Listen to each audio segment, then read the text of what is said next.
Magandang araw mga boss. Ako nga pala ay magpapagawa ng aking salamin sa SM. Araw nga pala ng linggo ngayon mga boss. At ang aking salamin nga pala ay sira-sira na. Ako nga pala ay nakasakay na sa jeep. Nakapila po ako sa jeep. Antay tayo ng pasahero. Tayo nakasakay ng jeep. Yan, ako nga pala ay nasa SM na.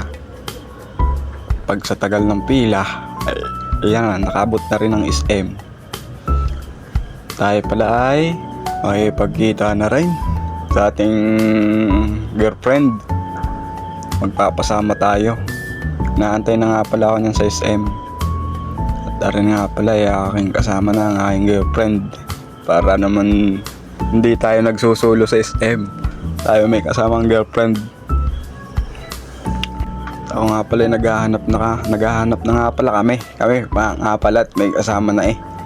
Ayan, naghahanap akong mura-mura. Kamahal ng salamin naman talaga. Lalo na sa SM, kamahal. Makyat na kami nga pala sa taas, sa second floor. Hindi kami nakakuha, second floor. Huli ang buong SM eh. Makakita lang ng mura-murang salamin. Yan, may sumampa na. Second floor na. Kahanap ng mura-mura at meron nga pala kami napagtangon ay napakamahal. Din nga pala ay ako'y namimili na ng aking frame. Pag sa daming frame ako'y nakakuha na po at tari nga pala ang naging resulta. Thank you. Bye bye.